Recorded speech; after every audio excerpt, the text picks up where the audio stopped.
Heroes are Vamsi Shekhar వారికి కూడా congratulations తెలియజెప్తున్నాము. And Anant Sriram గారు హార్టీ వెల్కమ్ టు యూ అండి.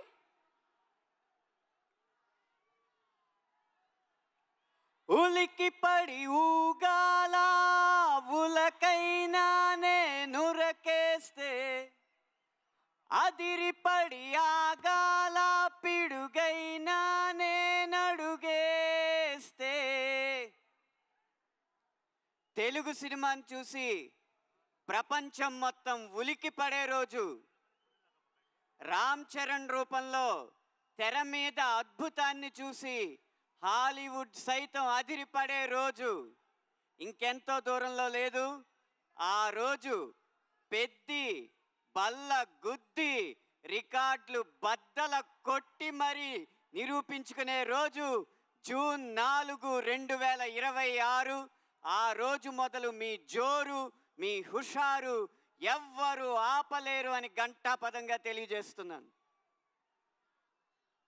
రాబోయే ఆ విజయ బేర్ని విజిల్స్ రూపంలో వినిపించడానికి విజయవాడ గడ్డకి, విజయవాడ నడి బొడ్డుకి విచ్చేసిన అభిమానులందరికీ, ఊరి నుంచి ఇక్కడికి ఉరుక్కుంటూ వచ్చిన ప్రతి ఒక్కరికి ఈ ఊపిరి సాక్షిగా వందనాలు అర్పిస్తున్నాను.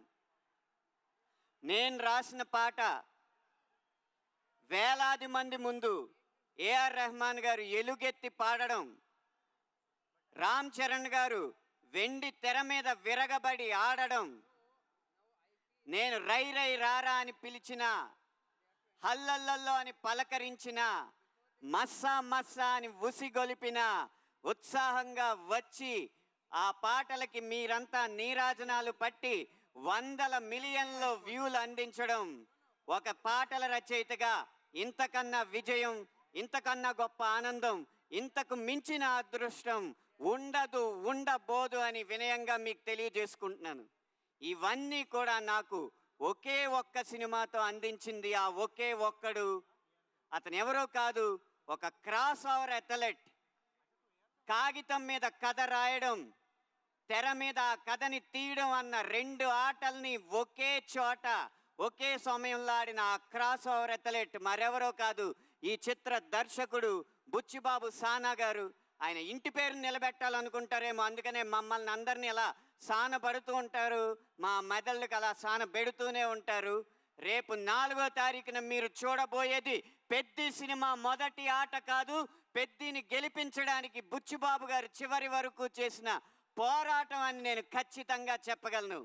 ఆ క్రాస్ ఓవర్ అథ్లెట్కి ఆట స్థలాన్ని, ఆట వస్తువుల్ని, ఆట జట్టుని అందించి అందరినీ అల్లారు ముద్దుగా చూసుకున్న కిల్లారు సతీష్ గారు, నిర్మాత గారు, వారందరికీ కూడా మనమందరం అభినందనలు తెలియజేయాలి, ధన్యవాదాలు తెలియజేయాలి. ఈ చిత్ర బృందంలో ఎవరి గురించి ఎంత చెప్పినా ఆ ఒక్కరి గురించి మాత్రం ఏం చెప్పినా తక్కువే. ఆయన ఎవరో కాదు, ఈ చిత్రాన్ని నడిపించిన కథానాయకుడు mega power star Ram Charan గారు. గాయాల పాలైన షూటింగ్లో పాల్గొన్న ఆయన అంకిత భావం, మాలలో ఉన్నా సరే మల్ల యోధుడిగా తన శరీరాన్ని మలుచుకున్న ఆయన కష్టం, వాటెనకాలన్న కథలు వింటూ ఉంటే మీకొక్కొక్కరికి రోమాలు నిక్కపొడుచుకోవడం ఖాయం. కానీ ఈ సినిమాకి రామ్ చరణ్ గారి కంటే పెద్ద హీరో ఉన్నారు.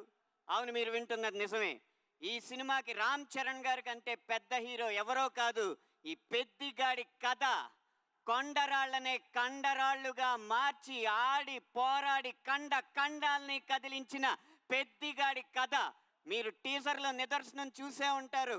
పెహల్వాన్ పెద్దిగా కనపడుతుంటే అక్కడ కనపడుతుంది రామ్ చరణ్ కాదు, ఆంజనేయ స్వామి అని ప్రతి గుండె ఈ ఆంధ్రప్రదేశ్, తెలంగాణ మొత్తం ప్రతిధ్వనించింది. అది ఈ కథకున్న బలం. ఏదో కొండ కింద ఊరు, 500 గడపలు కూడా ఉండవు. ఆ ఊరి కోసం పోరాడినోడికి దేశం మొత్తం ఎందుకు నీరాజనాలు పడుతుంది అంటారా? ఇన్ని కోట్ల ఎకరాలు ఉన్న ఈ దేశంలో ఆ 5 ఎకరాల కోసం దేశం మొత్తం 100 సంవత్సరాలు పోరాడి సాధించలేదా?